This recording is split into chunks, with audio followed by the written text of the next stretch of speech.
We turn to our friend from Fox Sports as well as The Athletic, Bruce Feldman, here on the program. How are you, Bruce? I'm good, Rich. I'm speaking to you live from probably the last football place you'd ever want to be seen. Okay. Oh, where would that be in your mind, Bruce? It's in Big Ten country, but it's not a place you actually Look, The Ohio State University, as you know, is a fantastic football factory and a tradition-rich spot. So I'll have no problem being caught alive there, Bruce. There you go.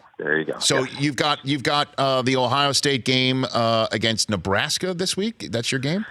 We do. I'm actually here for some Dwayne Haskins stuff. Okay. I'll fly home to do some trick or treating, and then come back on here on Thursday. Okay. So it's going to be interesting to see how Ohio State responds after getting drilled by Purdue. Okay. How is Urban Meyer, Bruce?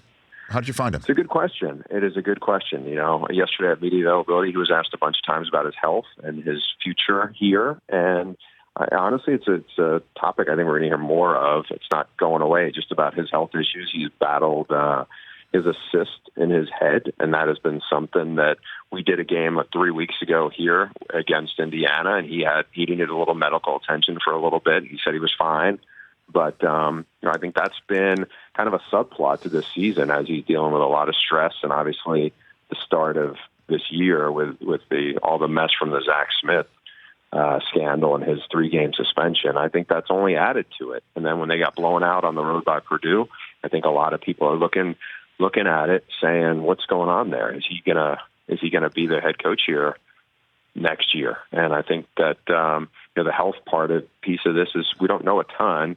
I suspect we'll find out more not in the not too distant future, but at this point that's been kind of a big subplot here in the wake of everything that was so messy in the beginning of the year. Yeah, he said, I plan to be there. You know, I mean, that's when you hear Coach use that language, infusing it with the the point whatever percent that it's possible. I mean, Lincoln Riley saying similar things in a way when asked about an interest maybe in the Browns job that he enjoys. What are they going to say? Yeah, I know. In that regard, what are they going to say? That is correct. I mean, he's not going to sit there and go, yeah, I love the Browns. I'd love to hang with Baker Mayfield. Let's just hit that one. Do you think that is a viable option when it all push does come to shove next January? Oklahoma season's done. Kyler Murray's done. And Browns come knocking on the door as they might. What do you think? I think it's an intriguing situation. I mean, look, who's the hottest name in football right now? It's the young guy who's lighting it up for the Rams. And I think there's a lot of people who are looking and going, hey, an innovative, sharp young mind seems to be working. And so I think he's going to have some intriguing options. Now, the difference between Lincoln and Sean McVay is Lincoln has never spent any time working in the NFL. I mean, he's been a college guy since he worked under Mike Leach. Who knows where he's going to be? I mean, I know he knows he's got a good situation. He works for probably the best AD in college sports in Joe Castiglione. He's got a young family that's pretty settled. I think he's surrounded by a staff of guys who know him well, but he's going to have some big decisions to make going forward. They had to let go of Mike Stoops, Bob Stoops' brother, who's the defensive coordinator at midseason, and that could create, a question. One of his mentors, Ruffin McNeil's handling it right now, but so there's some big questions around Oklahoma. But he's got a good team, and they're going to be in the thick of the playoff race right up to that point. And we know he's got a hot name, and I suspect there'll be a few other college guys who may, people may kick the tires on them from the NFL standpoint. Give me some names. What do you think? I could see some interest about Matt Campbell, the Iowa State head coach. I mean, he's a Mount Union guy from Massillon, Ohio. He is really impressive. Iowa State is very fortunate to have him. I mean, he's done a terrific job there. He did very well at Toledo. I don't think there's a lot of people who look at Matt Campbell and think he's going to jump all over the place, when he gets these big opportunities. I'm not sure that he's going to jump. I think people are going to look, and I don't think they really know what he's going to do. It wouldn't surprise me if some other opportunities came James Franklin's way. He has spent a little time in the NFL. He's done an amazing job at Penn State. I could see him getting some interest. I mean, those are names that kind of jump out at me. The other one who's a little bit of a wild card is Jeff Brom, who's a really good offensive coach at Purdue. They drilled Ohio State a couple of weeks ago. His stock is high. I think what could make it complicated is people have always thought he was going to end up as a Louisville head coach. He's from there. Bobby Petrino's having a disastrous year. If Louisville can find a way to get out from under his buyout, meaning if they can find a reason to fire him for cause, they're going to go after Jeff Brom hard. It's just a matter of can they get out of that contract, because I don't think they can afford to buy him out. Amazing how that turned so fast with Lamar Jackson going pro, huh? Amazing how that fast. Yeah, and there was scandal with the AD above him, and it's no secret Bobby Petrino's not exactly the most warm and fuzzy, likable human being. Oh, boy. So now it's going bad, and a lot of this stuff is blown up in his face. There's not a lot of people in Bobby Petrino's corner. All right, Bruce Feldman here, Fox Sports and The Athletic here on the show. Tonight we get our first college football rankings. No surprises. It's going to be Alabama, Clemson, Notre Dame, and LSU, correct? Probably. The Clemson Notre Dame piece the LSU Notre Dame part of that could be flipped. But I think that's going to be the top four. And you look at Alabama, doesn't have a lot of great wins, but just the eyeball test, they've been destroying people. And so I think people have a lot of confidence in them. But the reason why it's flipped is just because they'd want Notre Dame to play Alabama, because they actually treat it as if the playoffs were starting today. So is that the reason why they'd flip it? I think the part could be because, yes, beating Michigan is looking like a really good win, but LSU just really thumped a good Georgia team, beat them by 20. LSU has, I think, some more impressive wins, but they do have a loss. I mean, it's against a good Florida team in a tough place to play.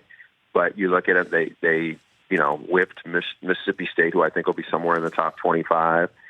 Certainly blew out Georgia. They won on the road at Auburn, which is a good win. So I could see LSU maybe number 3, but you never know. I mean, look, at this point, pump the brakes on it. It doesn't really matter at this point. I mean, it matters.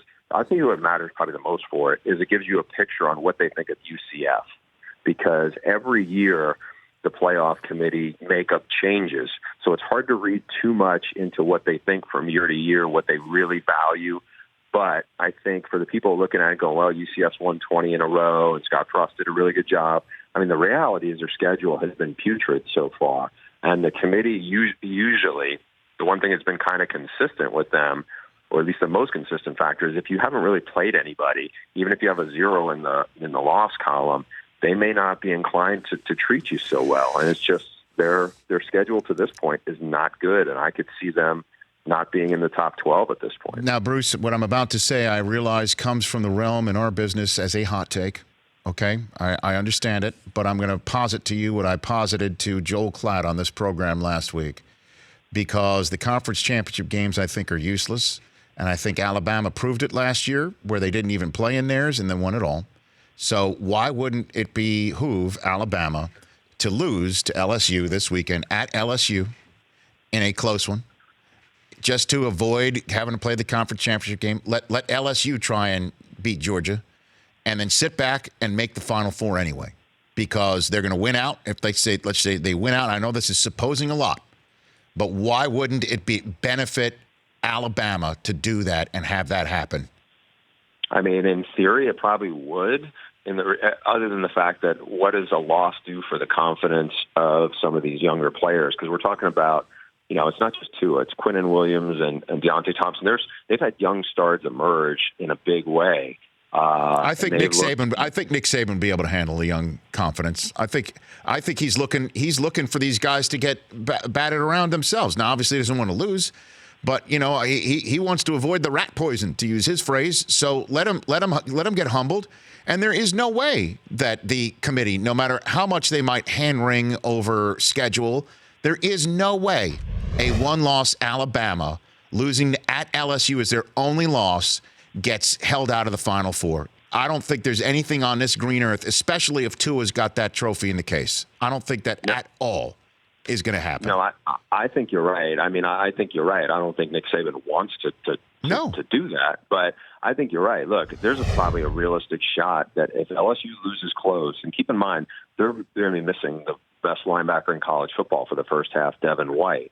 If they lose close and then win at Texas A&M and they're 10-2, especially if Georgia comes into the SEC title game and plays Alabama tough, there's a chance you could have a 10-2 LSU team. That's nuts. Be the fourth team in the playoff. Now I would if Michigan wins out and gets a chance to and has only one loss to Notre Dame, which hasn't had any losses, that would be an absolute abomination, Bruce. And that's what, again, Michigan for me, and I'm look, there's so much more to be played. This game against Penn State, there's the Ohio State game in the Horseshoe, which, as we all know, is, I don't even want to go there. But if Michigan wins out, they've got to put it all on the line against a Wisconsin or a Northwestern team they've already beaten. Yeah. I mean, for what? For what possible purpose would the Big Ten championship game exist except to put a dagger in the heart of their team's best shot at winning a national championship? It makes no sense the way this is all set up. It's so bass-ackward that it makes only sense to give 8 teams an automatic bids for the conference championship game. So a team like Northwestern or Wisconsin could still play themselves in and be a Cinderella. At least losing in a conference championship game to a team like that, you give a shot to the team that wins, right? Yeah, I think, look, it's a very flawed system. And for a lot of the reasons you're pointing out, I don't think that's a bad idea. Five automatic bids and then 3 at-larges. The part that's challenging to that is the schedule gets longer. You'll hear some of that. Then it's like, okay, do we really want to have conference title games? Well, those conference championships bring in a lot of money for those schools. So, they got to figure something out with that. But I think there's going to be some push to expand to 8 at some point. I just think 4, there's too many conferences that are feeling like they're going to get squeezed. The Pac-12 is going to get squeezed this year. And it's not a stretch to think the Big 12 could get squeezed because now if Notre Dame is undefeated, potentially even if Notre Dame is 11-1, and let's say Notre Dame loses to Northwestern this week and then beats USC and beats Syracuse, Notre Dame is going to feel like they get snubbed if they're 11-1. And so there's a lot of stuff to be sorted out. Never mind all the UCF/Houston's or, if you feel like they don't have any realistic hope no matter what they do. I could see there being momentum to go to 8, but right now this is the system we got, and it leaves it into this. Like for a while, people thought this debate stuff was a good thing about college football. I don't think it's good. I think people will talk about the sport anyway. They don't need us to have these kind of nonsensical arguments where it's like it comes back to, well, everybody sucks. That's like the default for this. It's just not the right way, I don't think. Bruce, say hi to everybody there in Columbus for me, okay? They love me. I will. There. I know it'll be heartfelt. No, they love me there. No, seriously, they do. They do. They talk about me so much. I only take it as love. That's your glasses half full. Thanks for the call, Bruce. Safe travels. Enjoy trick-or-treating with your kids. At Bruce Feldman, CFP. The Rich Eisen Show. Weekdays at noon Eastern on Audience.